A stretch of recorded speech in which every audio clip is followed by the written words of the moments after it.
Sabiduría, capítulo 1. Amen la justicia, ustedes que gobiernan la tierra, tengan para con el Señor los sentimientos que convienen, búsquenlo con un corazón sincero. Porque se deja encontrar por los que no lo provocan, se manifiesta a los que le tienen confianza. Sepan que los razonamientos tortuosos alejan de Dios, la omnipotencia pondrá en su lugar a los insensatos que la ponen a prueba. La sabiduría no entrará en un alma mal dispuesta, ni habitará en un cuerpo esclavo del pecado. El Espíritu Santo que nos educa huye de la duplicidad, rechaza los pensamientos estúpidos y se paraliza frente a la maldad.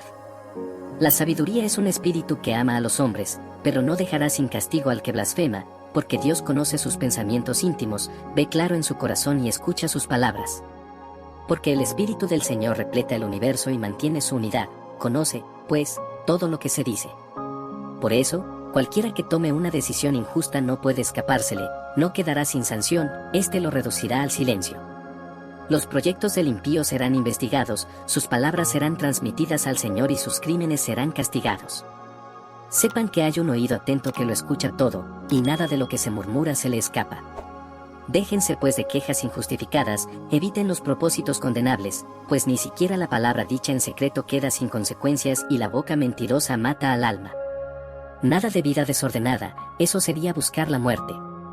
No hagan cosas que les acarrearían la desgracia. Porque Dios no hizo la muerte, y no le gusta que se pierdan los vivos.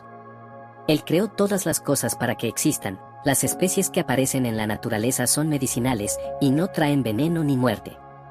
La tierra no está sometida a la muerte, pues el orden de la justicia está más allá de la muerte. Los impíos sin embargo llaman a la muerte con gestos y palabras, ven en ella a una amiga y se han prendado de ella, han hecho con ella un pacto y se hacen merecedores de caer en sus manos.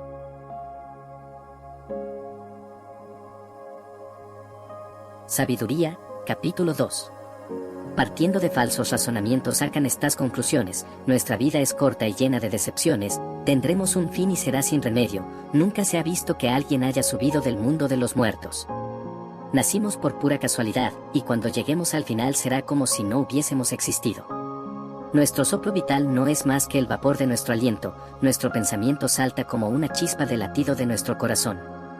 Cuando llegue a extinguirse, el cuerpo regresará al polvo, y el espíritu se dispersará como una bocanada de aire. Con el tiempo se olvidarán de nuestro nombre, nadie más pensará en lo que hicimos, nuestra vida pasa como la sombra de una nube, se desvanece como niebla a los rayos del sol.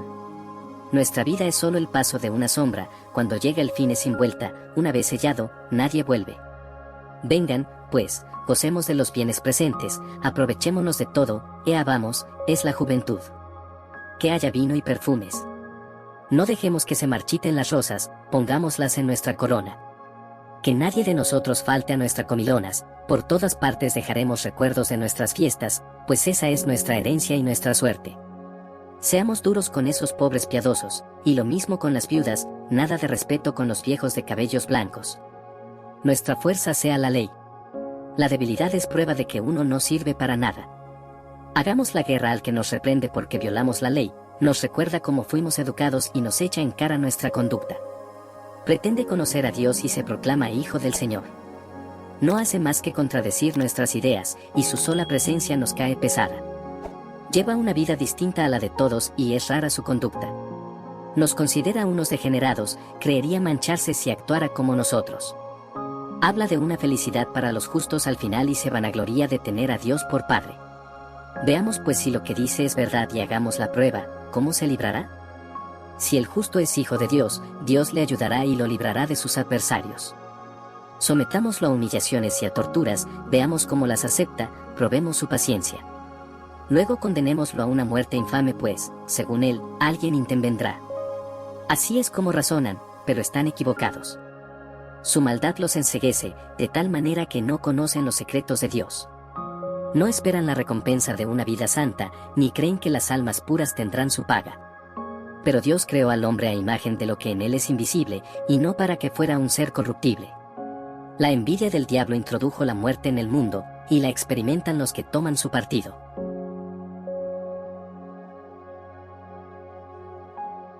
Sabiduría, capítulo 3. Las almas de los justos están en las manos de Dios y ningún tormento podrá alcanzarlos. A los ojos de los insensatos están bien muertos y su partida parece una derrota. Nos abandonaron, parece que nada quedó de ellos. Pero, en realidad, entraron en la paz. Aunque los hombres hayan visto en eso un castigo, allí estaba la vida inmortal para sostener su esperanza. Después de una corta prueba recibirán grandes recompensas. Sí, Dios los puso a prueba y los encontró dignos de él. Los probó como al oro en el horno donde se funden los metales, y los aceptó como una ofrenda perfecta. Cuando venga Dios a visitarnos, serán luz, semejantes a la centella que corre por entre la maleza. Gobernarán naciones y dominarán a los pueblos, y el Señor será su rey para siempre.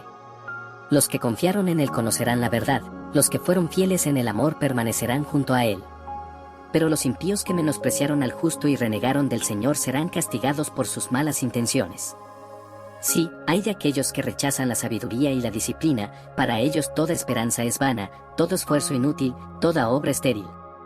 También son estúpidas sus mujeres, y sus hijos, perversos, una maldición se cierne sobre su descendencia.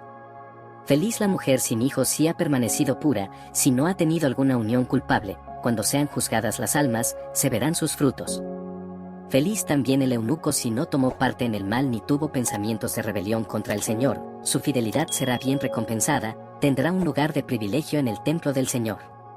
Porque cualquier esfuerzo por el bien produce frutos admirables, el verdadero conocimiento es una raíz que nunca se seca. En cambio, los hijos nacidos del adulterio no maduran, la descendencia de una unión ilegítima desaparece. Si llegare a suceder que se prolonga su vida, no serán tomados en cuenta y por último envejecerán sin gloria.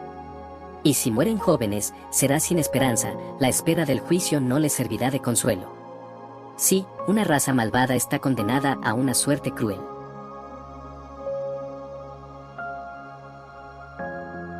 Sabiduría, capítulo 4. Más vale no haber tenido hijos pero haber actuado bien, uno será entonces considerado tanto por Dios como por los hombres y dejará un recuerdo imperecedero. A una vida tan recta, se la imita cuando se la ve y se la echa de menos cuando desaparece, en la eternidad recibe la corona de gloria porque triunfó en combates perfectos. Al contrario, la numerosa posteridad de un impío no significa nada, sus retoños bastardos no echarán raíces profundas ni se establecerán en tierra firme. Aunque por un tiempo echen brotes, sus débiles ramas serán sacudidas por el viento y arrancadas por la tempestad. Sus ramas se quebrarán antes de crecer, sus frutos no servirán, demasiado verdes para comerlos, solo sirven para que los boten. En el día del juicio, los hijos nacidos de uniones culpables testimoniarán en contra del pecado de sus padres. El justo, en cambio, aunque muera prematuramente, encontrará su descanso. La edad que merece el respeto no depende de la duración de la vida, ni se mide por el número de años. El verdadero conocimiento es como tener los cabellos blancos. Una vida sin mancha equivale a una edad madura. Era recto, agradó a Dios que lo amó, pero como vivía en medio de los pecadores, fue sacado de allí. Dios lo sacó por temor a que el mal corrompiera su inteligencia o que su alma se dejara seducir por la mentira. Porque la fascinación del mal oculta los verdaderos valores y los reclamos del deseo conmueven a un alma sin malicia. Acabó pronto, pero había recorrido ya un largo camino. Su alma era preciosa a los ojos del Señor, por eso la retiró pronto de su ambiente corrompido. La gente al ver eso no entendió, no comprendieron que la benevolencia y la misericordia de Dios acompañan a sus elegidos, y que Él vela por los suyos. El justo que muere condena a los impíos que sobreviven, una vida joven que llega pronto a la perfección, denuncia la vejez interminable de los malvados. Verán pues la muerte del sabio, pero sin comprender las intenciones divinas al respecto, ni por qué el Señor lo puso a resguardo. Al ver eso podrán tal vez reírse, pero el Señor también se reirá de ellos cuando a su vez sean cadáveres despreciables y estén sin defensa entre los muertos. Porque el Señor los reducirá al silencio y los precipitará de cabeza, los arrancará de cuajo y los destruirá irremediablemente, entonces sabrán lo que es el dolor, cuando todos los hayan olvidado. Se presentarán temblando cuando se haga el recuento de sus pecados, y sus crímenes se alzarán frente a ellos. Capítulo 5. Entonces el justo se presentará seguro de sí mismo frente a los que lo persiguieron y que redujeron a nada todos sus esfuerzos. Al verlo comenzarán a temblar de un miedo inmenso, asombrados de ver que se ha salvado contra toda esperanza. Llenos de remordimiento, se dirán, muy angustiados, y con gemidos. Este es al que tomábamos para la risa, el objeto de nuestras bromas, qué imbéciles éramos. Su vida nos parecía una locura, su muerte nos pareció el fracaso final. Y véanlo ahora entre los hijos de Dios, ¿Cómo fue que recibió su lugar entre los santos? ¿Cómo nos equivocamos lejos de la verdad? La luz de la justicia no nos iluminó, el sol no se levantó para nosotros. Nos hartamos de injusticias y crímenes, recorriendo desiertos de los cuales no salíamos, en vez de reconocer el camino del Señor. ¿De qué nos sirvió nuestro orgullo? ¿De qué nos valió la riqueza de la que tanto nos enorgullecíamos? Todo eso pasó como una sombra, como un rumor que se disipa, como el navío que corta la espuma del mar y de cuyo paso no queda huella alguna, ni marca de su quilla en las olas. O como el pájaro que atraviesa el espacio y cuyos vestigios de su carrera nadie encuentra, que no deja ninguna señal de su trayecto. Sus plumas rozaron el aire leve, un silbido se produjo al partirlo, batiendo sus alas se abrió camino, pero después, ¿quién encontró alguna huella de su vuelo? O como una flecha disparada al blanco, el aire que va cortando vuelve sobre sí mismo, sin permitir que se vea su camino. Así también nosotros, apenas nacimos desaparecimos, nos hemos agotado en nuestras malas obras y no tenemos mérito alguno que podamos mostrar.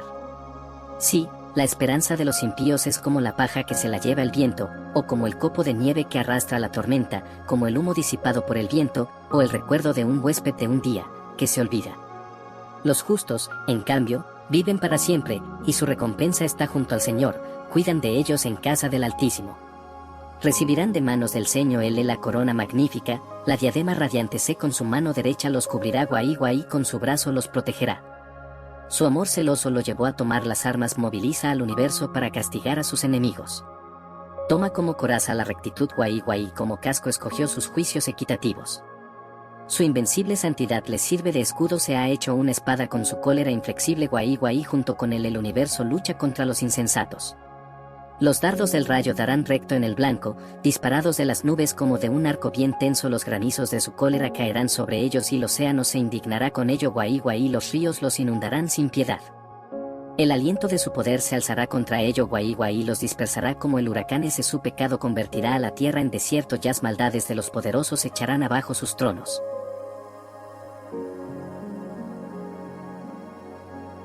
Sabiduría, capítulo 6. Oh reyes, escuchen y entiendan. Déjense instruir, ustedes que gobiernan las lejanas tierras. Pongan atención, ustedes que mandan a multitudes, que están tan orgullosos de sus numerosos pueblos. Porque el Señor es quien les dio el poder, y la realeza les viene del Altísimo, Él examinará su comportamiento y pondrá al descubierto las intenciones de ustedes. Ustedes son los representantes de su poder real. Ahora bien, si no han juzgado conforme a la justicia, ni han observado su ley, ni procedido según la voluntad de Dios, los declarará culpables bruscamente, de manera terrible. Porque rigurosa es la sentencia para la gente que tiene un alto puesto. Se tiene compasión de los pequeños y se los perdona, pero los poderosos serán controlados estrictamente. El amo universal no teme a nadie, y las dignidades humanas no le impresionan. Él hizo a los pequeños y a los grandes, Él se preocupa por todos, pero a los poderosos se los examinará más a fondo. A ustedes, pues, príncipes, me dirijo, para que aprendan la sabiduría y no caigan. Porque los que observan santamente las leyes santas se harán santos, y los que las hayan profundizado encontrarán en ellas su defensa. Sean pues ávidos de mis palabras y búsquenlas, los instruirán. La sabiduría es luz y no se opaca, se muestra con gusto a los que la aman, se deja encontrar por los que la aman. Se va al encuentro de los que la quieren conocer, el que por ella se levantó temprano, casi no tendrá que esforzarse, la hallará sentada a su puerta. Apasionarse por ella es la mejor de las ambiciones, el que trasnocha a causa de ella estará pronto sin preocupaciones. Ella misma sale en busca de los que son dignos de ella, se muestra con benevolencia en sus caminos, sale a su encuentro en todos sus pensamientos. El comienzo de la sabiduría es un verdadero deseo de formarse, buscar la instrucción es amarla. El que la ama observa sus leyes, el que obedece sus leyes se asegura la vida que no perece, y la vida que no perece nos pone muy cerca de Dios. Vean, pues, de qué manera la sabiduría nos lleva a la realeza.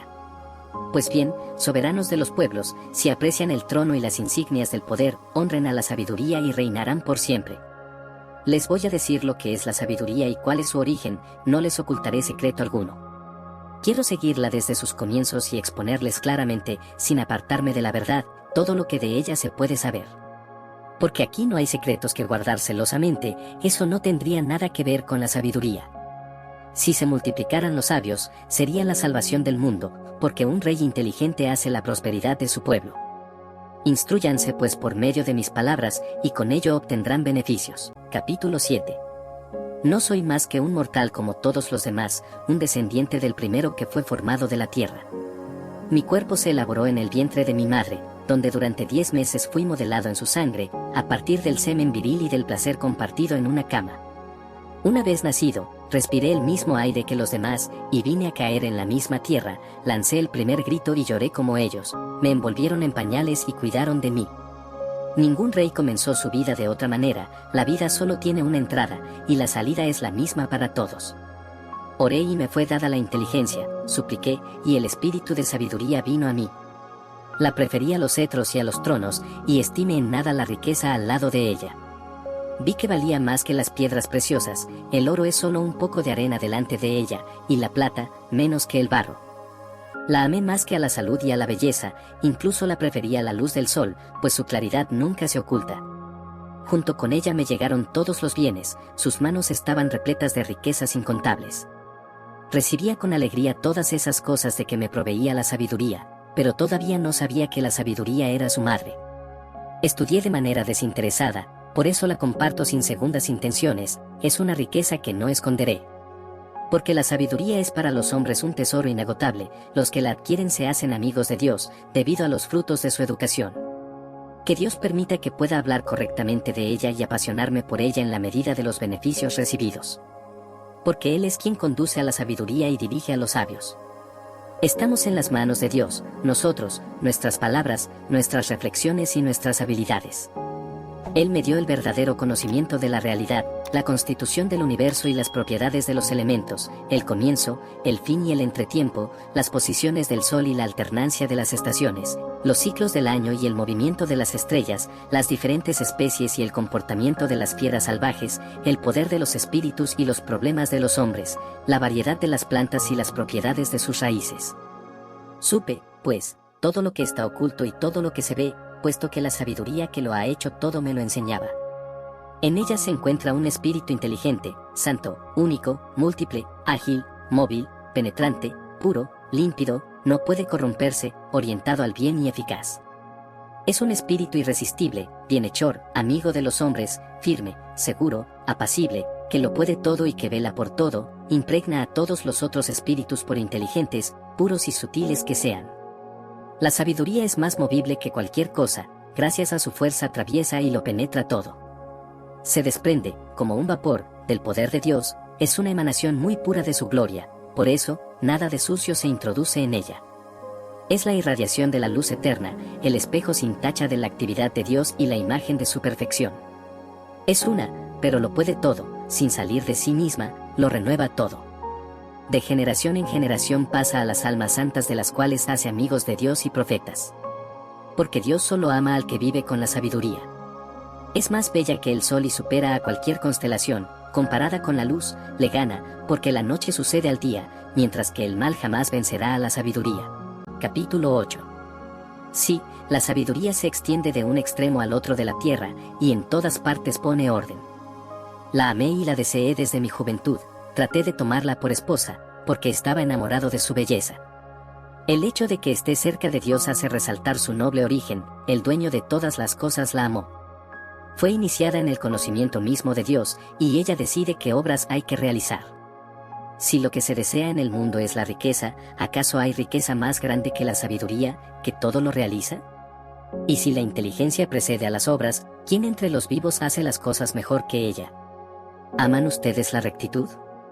Sepan que todas las virtudes son fruto de su trabajo, ella enseña la prudencia y la inteligencia, la justicia y el valor, nada hay en la vida que sea más útil a los hombres. ¿Busca alguien vastos conocimientos? La sabiduría conoce las cosas del pasado y prevé el porvenir, sabe interpretar los discursos y resolver los enigmas, anuncia de antemano las señales de la naturaleza y los prodigios, el fin de las épocas y de los tiempos. Por eso decidí tomarla como compañera de mi vida, sabía que me aconsejaría en los momentos felices y me sostendría en las preocupaciones y en las penas. Gracias a la sabiduría, me decía, seré honrado por las muchedumbres y, a pesar de mi juventud, respetado por los ancianos. Reconocerán en mí un discernimiento penetrante, y los poderosos me admirarán. Si me callo, me esperarán, si hablo, estarán atentos, y aunque se prolongue mi discurso, seguirán escuchándome.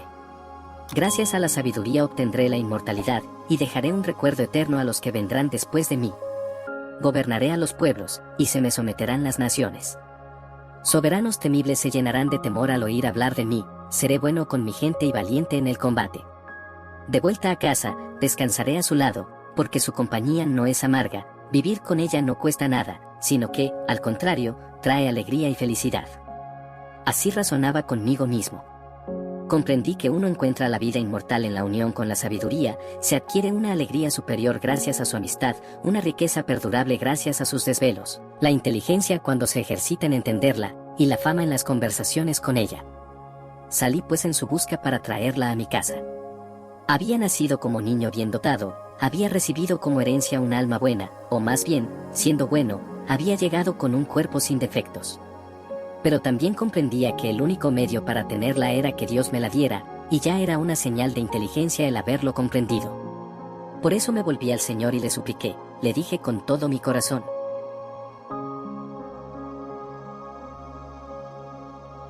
Sabiduría, capítulo 9. Dios de nuestros padres, Señor de misericordia, por tu palabra hiciste todas las cosas, y por tu sabiduría formaste al hombre para que domine a todas las criaturas por debajo de ti, para que gobierne al mundo con santidad y justicia, y tome sus decisiones con recta conciencia. Dame pues la sabiduría que comparte tu trono, y no me excluyas del número de tus hijos. Mírame, soy tu sirviente, el hijo de tu esclava, un hombre débil cuya vida es breve, demasiado limitado para comprender la justicia y las leyes. Ni siquiera el más perfecto de los hombres será algo sin la sabiduría que viene de ti. Me elegiste como rey de tu pueblo, como juez para tus hijos y tus hijas. Me has dicho que te construya un templo en la montaña santa, un altar en la ciudad donde habitas, a semejanza de esa tienda celestial que habías preparado para ti desde el principio. Junto a ti está esa sabiduría que conoce todas tus obras, que estaba contigo cuando hacías el mundo, que sabe lo que te agrada y está de acuerdo con tus mandamientos. Haz que descienda desde el cielo donde todo es santo, envíala desde tu trono glorioso, para que esté a mi lado en mis trabajos y sepa lo que te gusta. Porque ella todo lo conoce y lo comprende, ella me guiará con prudencia en todo lo que haga, y su majestad me protegerá. Entonces te serán agradables mis obras, gobernaré a tu pueblo con justicia, y seré digno del trono de mi Padre. ¿Quién, en realidad, podría conocer la voluntad del Señor? ¿Quién se apasionará por lo que quiere el Señor? La razón humana avanza tímidamente, nuestras reflexiones no son seguras, porque un cuerpo perecible pesa enormemente sobre el alma, y nuestra cáscara de arcilla paraliza al espíritu que está siempre en vela. Si nos cuesta conocer las cosas terrestres y descubrir lo que está al alcance de la mano, ¿quién podrá comprender lo que está en los cielos? ¿Y quién podrá conocer tus intenciones si tú no les has dado primero la sabiduría o no le has enviado de lo alto tu Espíritu Santo? Así fue como los habitantes de la tierra pudieron corregir su conducta, al saber lo que te agrada, fueron salvados por la sabiduría. Capítulo 10. La sabiduría protegió al Padre del mundo, a ese primer hombre que fue formado por Dios y que fue creado como único. Lo levantó de su caída y le dio la fuerza para que dominara a todas las cosas. El hombre se alejó de ella, arrastrado por su propio furor, se hizo malo hasta matar a su hermano y se perdió junto con su arrebato. Pero cuando por culpa de él las aguas inundaron la tierra, la sabiduría lo salvó una vez más, ella guiaba su barca. Más tarde los pueblos se juntaron para hacer el mal, y la discordia se instaló en medio de ellos. La sabiduría reconoció entonces a otro justo, lo mantuvo irreprochable delante de Dios y le dio la fuerza para sobreponerse a la ternura por su hijo. Ella también libró al justo en su huida, cuando bajaba el fuego sobre las 5 ciudades para aniquilar a los impíos. Y aún hasta ahora permanece un testigo de su perversidad, una tierra árida y siempre humeante, arbustos cuyos frutos no maduran, una columna de sal en recuerdo de la que no creyó. Los que se apartaron del camino de la sabiduría no solo fueron castigados, perdiendo su felicidad, sino que sus ruinas están allí como un recuerdo para todos los vivos, para que sus pecados no sean nunca olvidados. En cambio la sabiduría libró de sus problemas a los que la servían. Condujo por caminos seguros al justo que huía de la cólera de su hermano. Le mostró el reino de Dios y le permitió que conociera a los santos ángeles. Hizo que tuviera éxito en sus trabajos y que fructificaran sus esfuerzos. Lo defendió contra la avaricia de sus amos y lo hizo muy rico. Lo guardó de sus enemigos y lo protegió de los que le tendían trampas.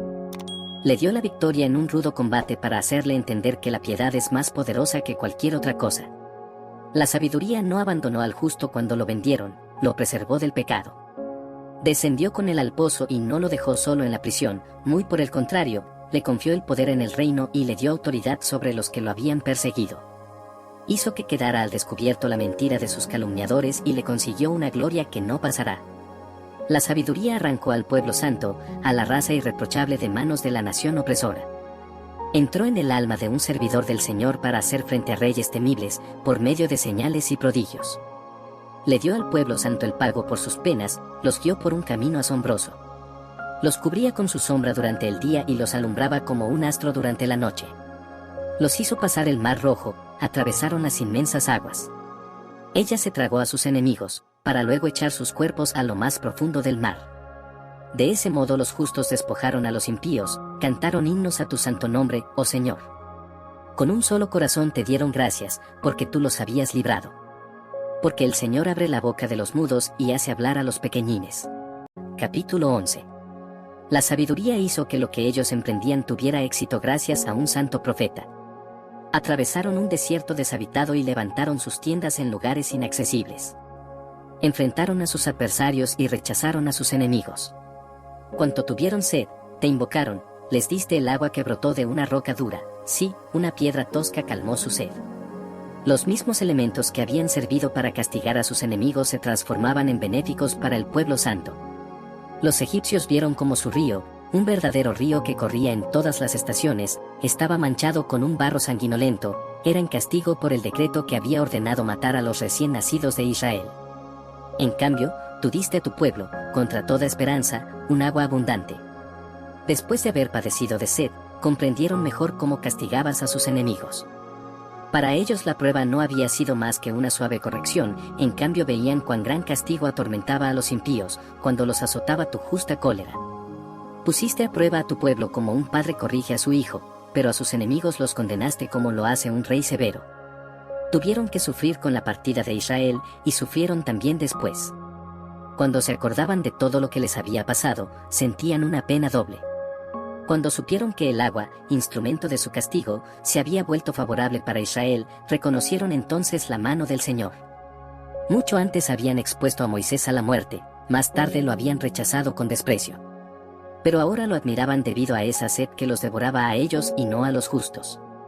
Su mal corazón los había extraviado, era una locura que adoraran a reptiles irracionales y a viles animales. Por eso en castigo les enviaste nubes de insectos, para hacerles ver que se los castigaba por lo mismo que habían pecado. Tu mano poderosa solo tenía que elegir, como tú creaste el mundo a partir de una materia informe, habrías podido enviar contra ellos sin dificultad bandadas de osos o leones indomables. Para castigarlos habrías podido crear nuevas especies, animales llenos de furor, que respiraran fuego, cuyas narices lanzaran un vapor ardiente, cuyos ojos emitieran relámpagos terribles. Con solo verlos, antes de ser atacados, se habrían muerto de espanto. Pero aún sin eso, bastó que tu justicia los persiguiera, que tu poderoso aliento los dispersara, pues podías derribarlos de un soplido. No lo quisiste, porque respetas totalmente lo que has dispuesto, mesura, número y peso. En realidad, tú puedes imponerte soberanamente, ¿y quién podría oponerse a la fuerza de tu brazo? El mundo entero está delante de ti como un grano en la balanza, como una gota de rocío que cayó al suelo de madrugada. Pero, porque lo puedes todo, tienes piedad de todos y parece como que no hicieras caso de los pecados de los hombres para que así se arrepientan. Porque tú amas a todos los seres, tú no detestas nada de lo que has hecho, si no los hubieras querido, no los habrías hecho. ¿Cómo podría durar una cosa que tú no quisieras? ¿Qué podría subsistir si tú no lo hubieras llamado? Pero tienes lástima de todo, porque todo te pertenece, oh Señor, que amas la vida, y tu espíritu imperecedero está en todo.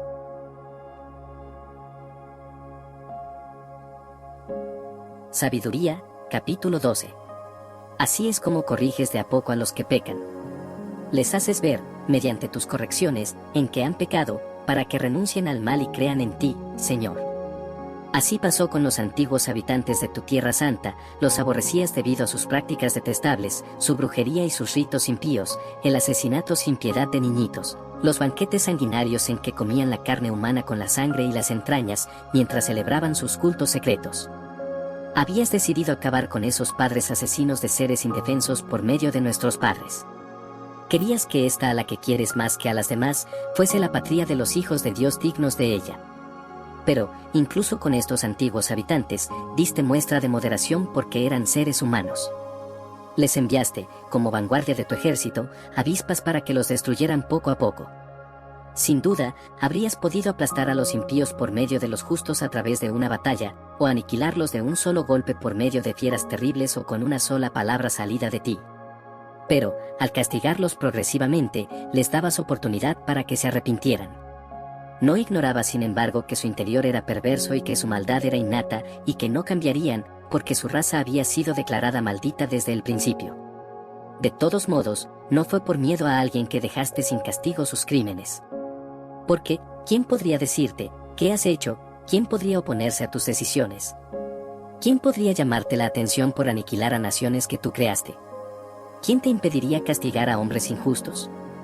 Fuera de ti, que te preocupas de todos, no hay otro Dios al que tengas que probarle que no actuaste injustamente. No hay tampoco rey o soberano alguno que pueda oponérsete cuando decides castigar. Puesto que tú eres perfectamente justo, lo haces todo con justicia, harías un mal uso de tu poder si condenaras al que no merece ser castigado. Tu fuerza es el fundamento de tu justicia, como eres el dueño de todas las cosas, puedes también perdonarlas. Muestras tu fuerza a los que ponen en duda tu poder absoluto, castigas la audacia de los que lo desafían. Pero, aunque seas un Señor poderoso, juzgas con moderación y nos gobiernas con mucha paciencia, porque eres libre de intervenir cuando quieras. Al actuar así le has mostrado a tu pueblo que el justo debe amar a todos los hombres, y has dado a tus hijos esa dulce esperanza de que después del pecado les permites que se arrepientan. Incluso con los cananeos, enemigos de tus hijos y dignos de muerte, actuaste con moderación e indulgencia para darles tiempo y oportunidad a que se convirtieran. Pero con tus hijos actuaste todavía con más miramientos, ya que estabas ligado a sus antepasados por juramentos, alianzas y tantas otras bellas promesas. De tal manera que cuando castigas a nuestros enemigos con moderación, lo haces para que aprendamos, para que pensemos en tu bondad cuando nos toque ser jueces, y para que confiemos en tu misericordia cuando seamos juzgados. A los que vivían alocadamente en el mal, los castigaste por medio de sus ídolos abominables. Habían llegado muy lejos por los caminos del error, tomando como dioses a los animales más feos y más despreciables. Se habían dejado engañar como niños sin juicio.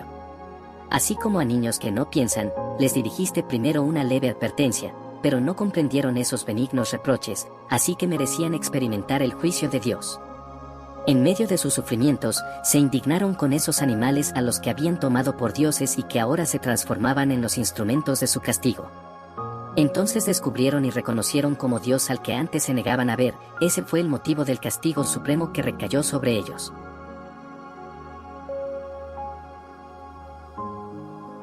Sabiduría, capítulo 13.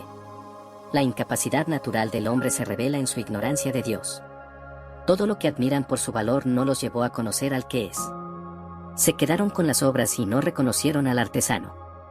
Consideraron como dioses que gobiernan el mundo tanto al fuego como al viento, a la brisa, el firmamento estrellado, el agua impetuosa o las luminarias del cielo. Fascinados por tanta belleza, los consideraron como dioses, pero entonces, ¿no debieron haber sabido que su soberano es todavía más grande? Porque solo son criaturas del que hace que aparezca toda esa belleza. Si estaban impresionados por su fuerza y su actividad, debieron haber comprendido que su creador es más poderoso aún. Porque la grandeza y la belleza de las criaturas dan alguna idea del que les dio el ser. Pero, quizás no haya que criticar tanto a esa gente, tal vez se extraviaron cuando buscaban a Dios y querían encontrarlo. Reflexionaban sobre las criaturas que los rodeaban, y lo que veían era tan hermoso que se quedaron con lo exterior. Pero ni aún así están libres de culpa, si fueron capaces de escudriñar el universo, ¿cómo no descubrieron en primer lugar al que es su dueño? Cuánta más pena dan los que ponen su confianza en cosas muertas, y que dan el nombre de dioses a lo que ha salido de manos humanas, oro, plata cincelada, figuras de animales, y hasta la piedra inservible y que un buen día fue esculpida por alguien. Tomemos por ejemplo a un leñador, aserrucha un árbol que no le cueste mucho transportar, raspa cuidadosamente la corteza, luego lo corta con destreza y se hace un mueble cualquiera de uso corriente. Los restos de la obra los emplea para cocer su comida y así recuperar sus fuerzas. Entre los palos que le quedan y que no sirven para nada, divisa uno todo torcido y lleno de nudos, lo toma y lo va esculpiendo a ratos, pone en el todo su arte y le da forma humana, a no ser que represente a un vulgar animal. Lo pinta de rojo, habiendo antes recubierto con pasta todos los defectos. Después le prepara en el muro un nicho a su medida, y lo afirma allí con clavos de fierro. Toma sus precauciones para que no se caiga, pues sabe muy bien que su Dios es incapaz de ayudarse a sí mismo, hay que ayudarlo porque no es más que una estatua. Y sin embargo, ya sea que se trate de sus negocios, ya sea de su matrimonio o de sus hijos, no se avergüenza de dirigirle la palabra a esa cosa sin vida. Para tener salud invoca a un objeto sin fuerza, para vivir rinde homenaje al que no vive, para que lo ayude, se lo pide a esa madera impotente, antes de un viaje, invoca al que no camina. Para obtener ganancias, para su trabajo, para su arte, recurre a una estatua cuyas manos no tienen la menor habilidad.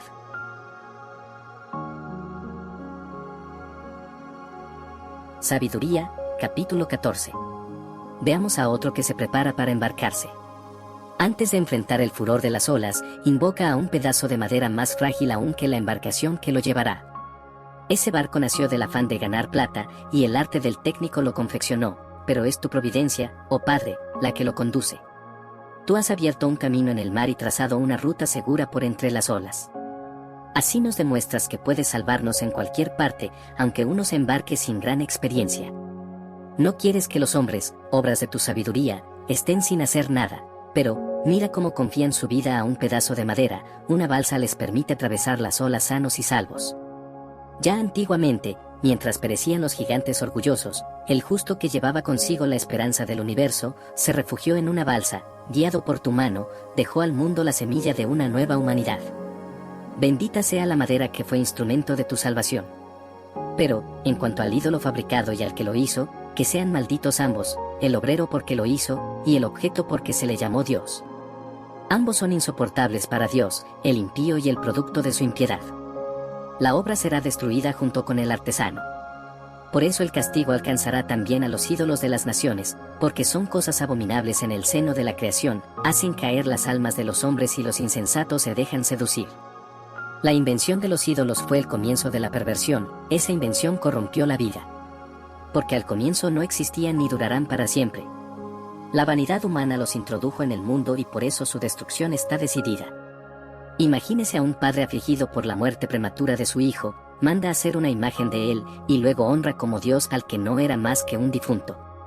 Transmite a su familia ritos y ceremonias, y con el tiempo esta costumbre impía se consolida hasta tal punto que se hace obligatoria para todos. De igual modo se veneran estatuas por orden de los príncipes. Aquellos de sus súbditos que no podían honrarlos personalmente porque vivían lejos, quisieron tener su retrato. Mediante esa imagen podrían venerar al rey como si estuviera presente. El talento del artista hizo que aumentara ese culto entre los que no conocían al soberano. Con el afán de agradarles se las ingenió para representar lo más bello de lo que era. La representación era tan perfecta que la muchedumbre se dejó seducir, así se llegó rápidamente a ver un Dios en el que se veneraba. Todo esto se ha convertido en una trampa para los vivos, hombres azotados por la desgracia o sometidos a los poderosos dieron a piedras o a la madera el nombre incomunicable. No les bastó con tal error en el conocimiento de Dios. La ignorancia los llevó a tan grandes contradicciones que llegaron a considerar como normales los peores excesos, los asesinatos de niños que eran ofrecidos en sacrificio, los ritos secretos, las orgías furiosas y extravagantes. Ni el más mínimo recato en sus vidas o en su matrimonio, uno suprime al otro a traición o lo deshonra por medio del adulterio. Por todas partes solo hay sangre y muerte, robos, fraudes, corrupción, mala fe, revueltas, perjurios, confusión en la gente buena, olvido de los favores, escándalos, prácticas antinaturales, desórdenes en el matrimonio, adulterio, libertinaje. El culto a los dioses, que ni siquiera merecen tal nombre, es el comienzo, la causa y el fin de todo mal. Hay algunos a los que les gusta excitarse hasta el delirio, y entonces entregan falsos oráculos. Otros viven en el mal y llegan hasta el perjurio, sabiendo que se apoyan en ídolos sin vida, ¿cómo tendrían miedo de que sus falsos juramentos sean castigados? Pero con toda justicia serán castigados por dos motivos: primero porque desconocieron a Dios al irse con los ídolos, segundo porque cometieron un fraude, al hacer falsos juramentos menospreciando lo que es sagrado. Aunque los ídolos sean impotentes, el castigo reservado a los pecadores alcanzará también a los impíos.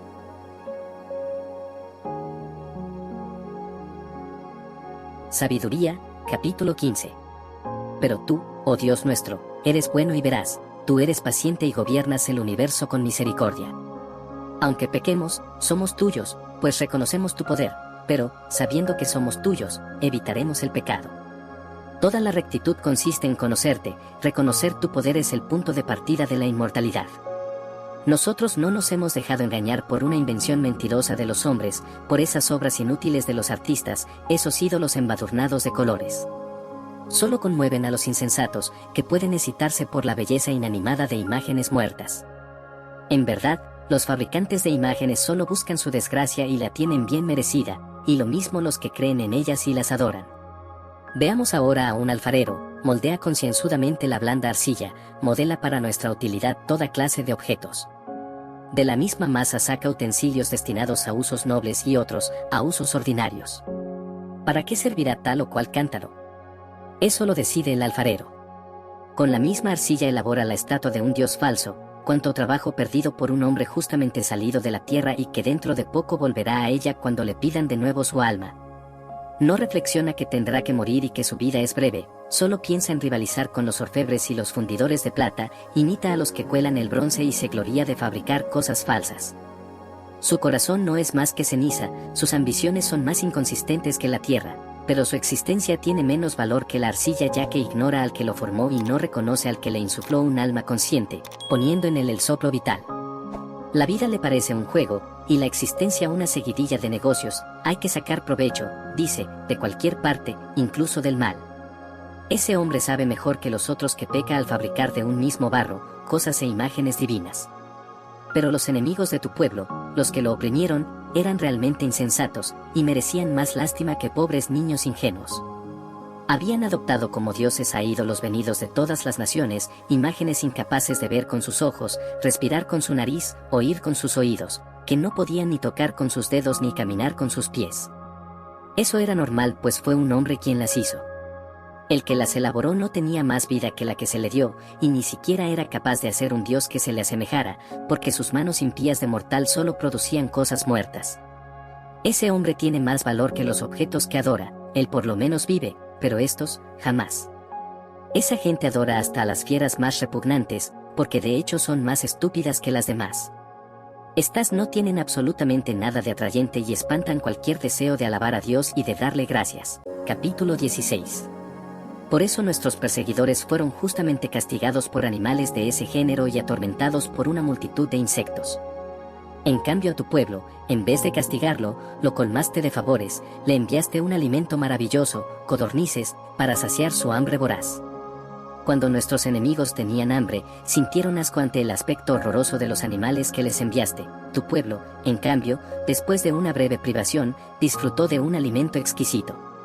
Era necesario que se castigara a los opresores con un hambre implacable, y que tu pueblo, en cambio, viera de qué manera eran torturados sus enemigos. Incluso cuando fieras feroces se apoderaron furiosamente de los tuyos y cuando estos sucumbieron por la mordedura de serpientes venenosas, tu cólera no duró hasta el final. El castigo que se dejó caer por un momento, tenía valor de advertencia, esta señal de salvación les recordaría los mandamientos de tu ley. En efecto, cualquiera que se volvía al objeto de bronce se salvaba, no por lo que tenía a su vista, sino por ti, el Salvador de todos. Y allí una vez más mostraste a nuestros enemigos que eres tú el que envía cualquier castigo. Eran mordeduras de langostas y de moscas que les provocaban la muerte, sin que se encontrara remedio para mantenerlos con vida, esa era la prueba de que tenían ese castigo totalmente merecido. Tus hijos, en cambio, resistían aún a las dentelladas de las serpientes venenosas, y esto porque dabas una muestra de misericordia y los salvabas. Eran mordidos para recordarles tus oráculos, para que así no te olvidaran completamente ni se volvieran insensibles a tus favores, y muy pronto fueron curados. Su curación no se debió a hierbas o a pomadas sino a tu palabra, Señor, porque tú lo sanas todo. Sí, tú tienes poder sobre la vida y la muerte, tú haces que bajen los hombres a la morada subterránea o tú los preservas de ella. El hombre, en su maldad, es capaz de quitar la vida, pero no puede hacer que vuelva el aliento cuando se ha escapado, ni puede llamar de nuevo al alma que ha partido. Es imposible escapar a tu mano. Los impíos que se negaron a reconocerte fueron azotados por tu brazo poderoso, perseguidos por lluvias extraordinarias, por el graniza y tormentas inclementes, el fuego los devoró. Extraño fenómeno, fue justamente en el agua que lo apaga todo donde el fuego ardía más violentamente, porque todos los elementos se juntaron para proteger a los justos. Unas veces las llamas besaban para no quemarlos a los animales que habían sido enviados contra los impíos, así comprenderían que Dios quería castigarlos. Otras, en cambio, la llama surgía con más fuerza bajo el aguacero para destruir las cosechas de un país perverso. A tu pueblo, sin embargo, le distribuías el alimento de los ángeles, le enviabas desde el cielo incansablemente un pan ya listo, que tenía en sí todos los sabores y se adaptaba al gusto de cada cual. Ese alimento demostraba tu ternura por tus hijos, ya que respondía a los deseos del que lo comía y se transformaba en lo que quería cada uno. Se parecía a la nieve, pero soportaba el fuego sin derretirse, mientras que por ese tiempo las cosechas de los enemigos eran presa de las llamas que ardían en medio del granizo, los relámpagos brillaban bajo la lluvia. Pero el fuego parecía haber perdido sus propiedades cuando se trataba del alimento de los justos. Tu creación está a tu servicio porque tú eres su autor. Se dedica a castigar a los malos, y luego se ablanda en favor de los que en ti ponen su confianza. Para servir a tu bondad, que da a todos el alimento, se transformó, acomodándose al deseo de los que la necesitaban. Así aprendieron tus hijos muy queridos, Señor, que no son los productos de la tierra lo que alimenta al hombre, sino que es tu palabra lo que sostiene a los que creen en ti. Ese alimento que el fuego no podía destruir se derretía con el calor del primer rayo de sol, para que así supieran que hay que adelantarse al sol para darte gracias y rezarte desde el amanecer. Pues los proyectos de los ingratos se derretirán como la escarcha invernal y se escurrirán como agua que se pierde. Capítulo 17. Qué elevados son tus designios y cuán difíciles de entender. Por eso los que no los conocen andan extraviados. Los impíos pensaban someter bajo su poder a la nación santa, pero se encontraron cautivos, prisioneros de una larga noche, encerrados bajo sus propios techos, desterrados lejos de tu infalible protección. Pensaban esconderse junto con sus pecados bajo el velo del olvido, pero fueron dispersados, sometidos a terribles horrores, aterrorizados por fantasmas. Los escondrijos donde se refugiaron no los pusieron al abrigo del miedo, ruidos espantosos resonaban a su derredor, y se les aparecían espectros lívidos, de rasgos lúgubres. Ningún fuego podía alumbrarles, y el brillante resplandor de las estrellas no se atrevía a traspasar esa sombría noche. La única cosa que podían ver era de un fuego terrible que no se extinguía, y cuando esa visión había ya desaparecido, en su terror exageraban todavía lo que acababan de ver. Las artimañas de la magia no sirvieron para nada, y su pretendida sabiduría recibió un tajante desmentido, porque aquellos que se jactaban de sanar a los espíritus de sus perturbaciones y de sus temores, eran presa de un miedo ridículo. Aunque no hubiera nada que temer, el simple paso de un animal o el silbido de una serpiente bastaba para aterrorizarlos, se morían en convulsiones de miedo, no atreviéndose a mirar ese aire que nos rodea y del cual nadie podría huir. Porque la maldad es miedosa, se condena a sí misma. Perseguida por su conciencia, espera siempre lo peor. Tener miedo es simplemente renunciar a la ayuda de la razón, mientras menos se cuenta con esa ayuda interior, más aumenta la causa desconocida de sus sufrimientos. Esa noche había surgido de un mundo infernal, mundo de la impotencia, se había apoderado de ellos durante el sueño y los mantenía en la impotencia. A lo largo de toda esa noche, se veían perseguidos por espectros y permanecían clavados en su sitio, un miedo horrible y súbito los embargaba. Cada uno permanecía donde había caído, inmovilizado en esa prisión sin grillos. Fuera labrador, pastor o trabajador solitario, cada uno había sido tomado de improviso, sin poder resistir, una misma oscuridad los tenía a todos encadenados. Todo los llenaba de terror y los paralizaba, el murmullo de la brisa, el gorjeo de un pajarito entre las ramas, o el ruido regular de una cascada, o el estruendo de un desmoronamiento de piedras en una pendiente, o la carrera invisible de animales saltando, o aún el aullido de las fieras salvajes y el eco retumbante en las gargantas de las montañas. El resto del mundo disfrutaba de una brillante luz sin que nada le impidiera realizar sus trabajos, sobre ellos en cambio pesaba una abrumadora noche, imagen de las tinieblas que les tocarían en suerte un día. ¿No eran en sí mismos más pesados que las tinieblas? Capítulo 18. Para tus santos, sin embargo, resplandecía la luz. Los egipcios no los veían, pero los oían y pensaban que habían tenido mucha suerte al librarse de ellas. Además les agradecían que no se vengaran después de todo lo que habían sufrido, y les pedían perdón. En vez de esa oscuridad diste a tu pueblo una columna de fuego para que los guiara en su viaje a la aventura, su gloriosa migración se iba pues a hacer bajo un sol que no los quemaría. Los egipcios merecieron esa privación de la luz, esas tinieblas que los aprisionaban. ¿No habían ellos acaso retenido cautivos a tus hijos que debían llevar al mundo la luz inapagable de tu ley? Quisieron exterminar a los recién nacidos del pueblo santo. Moisés fue el único que se salvó entre los que eran abandonados. Para castigarlos, hiciste perecer a un gran número de ellos, luego los ahogaste a todos juntos en el mar impetuoso. Esa noche había sido anunciada a nuestros padres, para que supieran después valorar tus promesas y depositaran en ellas su confianza. Tu pueblo, pues, aguardaba el momento en que los justos serían salvados y sus enemigos, arruinados. Al castigar a nuestros adversarios cubriste de gloria a tus elegidos, es decir, a nosotros mismos. Tus santos hijos, la raza de los buenos, ofrecieron pues en secreto el sacrificio y se comprometieron a observar esa ley divina. El pueblo seguiría siendo solidario tanto en los éxitos como en los peligros, después de lo cual entonaron los cantos de sus padres.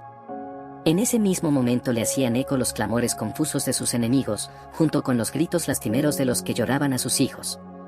Una misma sentencia había castigado al servidor y a su patrón. El hombre del pueblo sufría lo mismo que el rey. Lloraban a sus innumerables muertos, derribados todos por la misma muerte. Los vivos no daban abasto para enterrarlos. La flor innata de esa raza había perecido en un instante. En un primer momento se habían negado a creer, engañados por sus magos, pero después de la muerte de sus primogénitos reconocieron que este pueblo era hijo de Dios. Cuando todo estaba tranquilo en medio del silencio, y había transcurrido la mitad de la noche, tu palabra omnipotente se lanzó desde lo alto de los cielos, donde está junto a tu trono real, y se precipitó como un guerrero furioso sobre el país condenado al exterminio. Llevaba como espada acerada tu irrevocable decisión, tocaba el cielo y pisaba la tierra, cuando golpeaba esparcía la muerte por todas partes. De repente se sintieron perturbados por apariciones y horribles pesadillas, un terror indecible se apoderó de ellos. Cuando caían agonizando en cualquier parte, sabían decir por qué morían, porque habían sido informados por los sueños que los habían perturbado. No debían sucumbir sin saber por qué tenían que sufrir. Es cierto que los justos también experimentaron la muerte, el flagelo alcanzó a muchos de ellos en el desierto, pero la cólera de Dios no duró tanto.